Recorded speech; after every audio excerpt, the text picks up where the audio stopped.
নমস্কার। গল্পকথনের সকল শ্রোতা বন্ধুকে স্বাগত জানাই। বন্ধুরা কেমন আছেন? আশা করি ভালো আছেন, সকলেই আনন্দে কাটাচ্ছেন। আপনাদের কাছে আমার আজকের নিবেদন নিমাই ভট্টাচার্যের লেখা গল্প সুবর্ণরেখা। শেষ পর্যন্ত সেই অসম্ভবই সম্ভব হলো। সঞ্জয় আর চৈতালি স্বপ্নেও ভাবেনি কলকাকলিতে ময়নাকে ভর্তি করা সম্ভব হবে। কেজি 1 বা 2তে ছেলেমেয়েদের ভর্তি করার জন্য কত হাজার হাজার বাবা মায়েরা যে ধর্ণা দেন তার ঠিক ঠিকানা নেই। ওখানে ছেলেমেয়েদের ভর্তি করার চাইতে লটারিতে 2-5 লাখ টাকা প্রাইজ পাওয়া অনেক সহজ। কলকাকলি স্কুলটি সত্যি ভালো।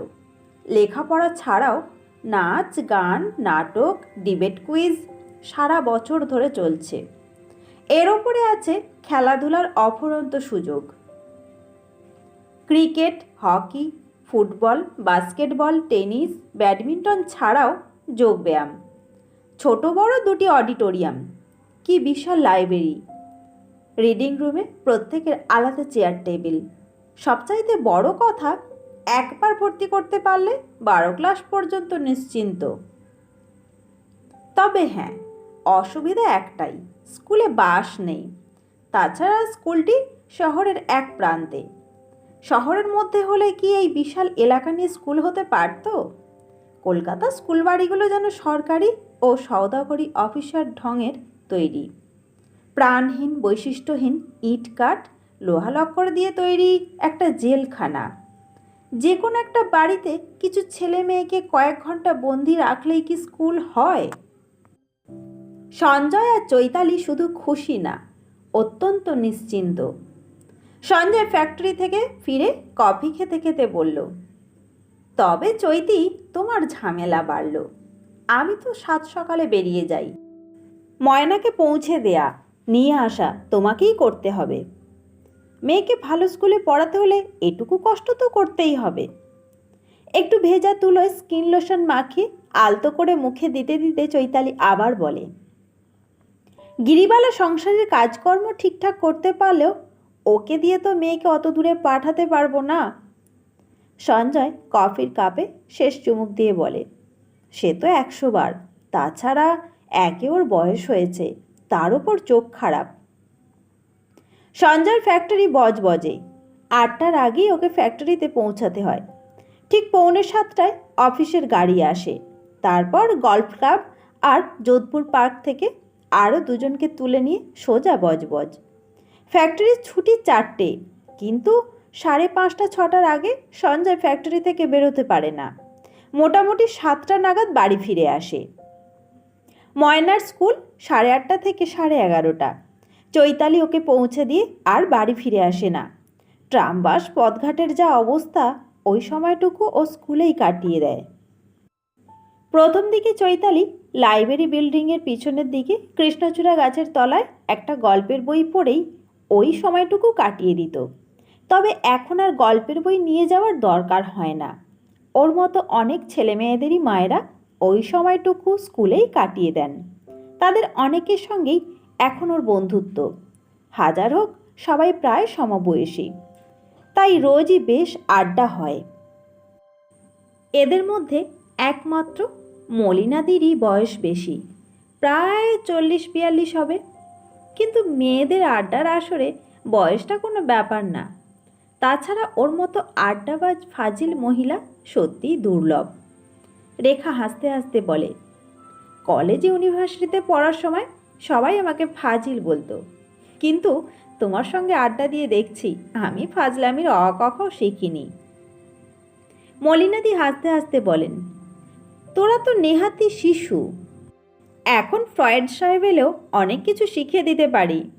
সত্যিই তাই, ছেলে মেয়েদের চোখ মুখ দেখেই উনি কত কি বুঝতে পারেন। এই তো সেদিন মানসীকে দেখেই বললেন, হ্যাঁ রে, কাল স্বামীর সোহাগ পেয়েছিস তাই না? মানসী প্রথমে স্বীকার করতে চায়নি, কিন্তু মলিনাদির সঙ্গে কেউ পেরে উঠতে পারে? শেষ পর্যন্ত ঠিকই স্বীকার করেছে। আবার একদিন শিলাকে দেখেই উনি বললেন, হ্যাঁ রে, কাল বরের সঙ্গে ঝগড়া করেছিস? আমি ঝগড়া করিনি, ও ঝগড়া করেছে। ওই একই ব্যাপার। মলিনাদি একটু চাপা হাসি এসে বললেন, আমার ঠাকুমা কি বলতো জানিস? শিলা বিন্দুমাত্র ভাবাবেগ প্রকাশ না করে ওর দিকে তাকায়। ঠাকুমা বলতেন, পুরুষের রাগ বাসি হতে দিতে নেই, রাত্রিরের মধ্যেই সব ঝগড়াঝাটি মিটিয়ে ফেলতে হয়। এবার মলিনাদি একটু হেসে শিলাকে বলেন, হ্যাঁ রে হতভাগী, রাত্রিরের ঝগড়া মিটিয়ে ফেলার মন্ত্র কি ভুলে গেছিস? ওর কথায় শিলার মুখেও হাসি ফুটে ওঠে। নিঃসন্দেহে কলকাকলির এই নিত্যকার আড্ডার আসরের মধ্যমণি মলিনাদি। এই আড্ডার ব্যাপারে উনি বলেন, দেখ, সব সংসারেই কিছু না কিছু ঝামেলা বা অশান্তি থাকবেই। এখানে আমরা সেসব নিয়ে একটা কথাও বলবো না। এখানে আমরা শুধু প্রাণ ভরে আড্ডা দেব। ইন্দ্রাণী সঙ্গে সঙ্গে বলে, তোমার আড্ডা মানেই তো শুধু প্রেম আর ভালোবাসার। কে প্রেম করে না বা ভালোবাসে না? ইন্দ্রাণী মুখ টিপে হাসতে হাসতে বলে, অন্যদের কথাও বলতে পারবো না, তবে আমি কোনোদিন প্রেম করিনি। সব পুরুষের জীবনে প্রেম না এলেও সব মেয়েই প্রেমে পড়ে। মলিনাদি মুখ তুলে ওর দিকে তাকিয়ে বলেন, তোর এই সর্বনাশা রূপ থেকে যে কত ছেলে প্রেমে পড়েছে তার তো ঠিক ঠিকানা নেই। কেউ আমার প্রেমে পড়েনি। তোর রূপ দেখে আমারই তোকে জড়িয়ে শুতে ইচ্ছে করে। আর মলিনাদির কথা সবাই হেসে ওঠে। এবার মলিনাদি গম্ভীর হয়ে বলেন, নে নে, চটপট বল, কে কে তোকে জড়িয়ে ধরেছে? কে কে তোকে গাছের আড়ালে বা চিড়ের কোঠার নিয়ে আদরটা করেছে? কে কে? দু একজন শুধু চিঠি লিখেছিল, ব্যাস। হ্যাঁ। ওরে বাপু, প্রেম হাঁটে না, দৌড়োয়। শুধু চিঠি লিখে তোর মতো সুন্দরীকে ছেলেরা ছেড়ে দেবে না। সবাই ওকে সমর্থন জানায়। সম্মিলিত আক্রমণের মুখে শেষ পর্যন্ত ইন্দ্রাণী পরাজয় স্বীকার করতে বাধ্য হয়, কিন্তু একটা শর্তে, নামধাম বলবো না, কেউ জিজ্ঞাসাও করতে পারবে না। মলিনাদি কলিং দেন, দেখ ইন্দ্রাণী, মোগলাইখানাও বিনা নুনে মুখে রোচে না। সবার চাপে ইন্দ্রাণী আস্তে আস্তে সব কথা বলে। পাশের বাড়ি শেখরদাকে বরাবরই ভালো লাগতো, কিন্তু যাদবপুরে পড়ার সময় বিদেশ রায়ের সঙ্গেই আমার ঘনিষ্ঠতা খুব হয়। ঘনিষ্ঠতা মানে? যতটা ঘনিষ্ঠ হওয়া সম্ভব। তুই তো শুধু বড় লোকের মেয়ে না, একমাত্র সন্তান, তোর পক্ষে তো সব কিছুই সম্ভব ছিল। ইন্দ্রাণী চাপা হাসি হাসতে হাসতে বলে, তা ঠিক, কিন্তু নিছক ভয়ের জন্য অনেক সুযোগেরই 16 আনা ব্যবহার করতে পারিনি। কে যেন প্রশ্ন করল, এখন আফসোস হয় না?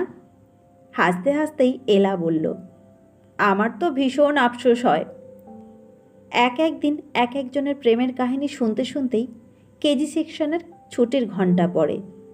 ওরা যে যার ছেলে মেয়ে নিয়ে বাড়ি চলে যান। একদিন মলিনাদি আসরের শুরুতেই ফতোয়া জারি করলেন, আজ মানসীর পালা। মানসী একগাল হাসি হেসে বলল, আমি আর নতুন করে কি বলবো, ওই একই ব্যাপার, একটু হাসি, একটু ইশারা, 2-4টে চিঠিপত্রের লেনদেন, আর আর দুর্গাপুজোর সময় একটু এদিক ওদিক ঘোরাঘুরি, আর ওই সুবর্ণরেখার ধারে পাশাপাশি বসে 2-4টে মনের কথা বলা। মলিনাদি ঠোঁট উল্টে বললেন, ব্যাস, সুবর্ণরেখার ধারে গিয়েও শুধু পাশাপাশি বসে থাকা অসম্ভব। চাপা হাসি হেসে মানসী বলল, সত্যি বলছি। ন্যাকামি করিস নে মানসী, যে খোকাখুকি সবার চোখে ধুলো দিয়ে নির্জন সুবর্ণরেখার পারে চলে যায়, তারা শুধু মনের কথা বলার পাত্রপাত্রী হতে পারে না। 3-4 জন একসঙ্গে বলল, ঠিক বলেছেন। মেয়েরা পুরুষদের কাছ থেকে অনেক কিছু লুকিয়ে রাখতে পারে, কিন্তু মেয়েরা মেয়েদের কাছে হেরে যাবেই। কেউ স্বেচ্ছায় সানন্দে নিজের জীবনের গোপনতম কাহিনী প্রকাশ করে, কেউ কেউ ঘটনাচক্রে প্রকাশ করতে বাধ্য হয়। হ্যাঁ, মানসীও স্বীকার না করে পারেনি। সঞ্জয় ছুটিতে জামশেদপুর এলেই মাঝে মাঝে আমাকে নিয়ে এমন পাগলামি করত যে আমি কিছুতেই ঠেকাতে পারতাম না। চৈতালি বলল, কংগ্র্যাচুলেশন।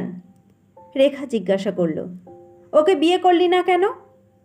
ওর মা আগেই মারা গিয়েছিলেন, তারপর হঠাৎ ওর বাবাও মারা গেলেন। ওদিকে সঞ্জয় যাদবপুর থেকে পাশ করেই ক্লাসঘর চলে গেল, তাই আর যোগাযোগই রইল না। সেদিন রাতে কথায় কথায় চৈতালি সঞ্জয়কে জিজ্ঞেস করলো, তোমার আর জামশেদপুর যেতে ইচ্ছে করে না? জামশেদপুর যেতে তেমন ইচ্ছে হয় না, কিন্তু সুবর্ণরেখার কথা খুব মনে হয়। খুব সুন্দর নদী, তাই না? পৃথিবীতে অনেক সুন্দর নদী আছে, কিন্তু যাদবপুরে পড়ার সময় ছুটিতে বাড়ি গেলে শুধু সুবর্ণরেখার ধারে চলে যেতাম। সঞ্জয় চৈতালির দিকে তাকিয়ে বলে, ওখানে গিয়ে যে কী আনন্দ পেতাম তা তুমি ভাবতে পারবে না। চৈতালি চুপ করে থাকে। একটু পরে সঞ্জয় জিজ্ঞেস করে, তুমি সুবর্ণরেখা দেখেছ? না না, আমি কি করে দেখব? চৈতালি কি করে বলবে? বৌদির মেজদার বিয়েতে ঘাটশিলা গিয়ে ছোটদার মোটরসাইকেলে চড়ে সুবর্ণরেখার আশেপাশে চলে যেত। ওই সুবর্ণরেখার পাড়েই তো অবিস্মরণীয় আনন্দের স্বাদ পেয়েছে। সূর্যের তির্যক রশ্মির আলোয় ওই শাল ফাঁকে ফাঁকে যে ইতিহাস ছড়িয়ে আছে তা কি মুখে প্রকাশ করা যায়? সে স্মৃতি শুধু অনুভবের, শুধু রোমন্থনের।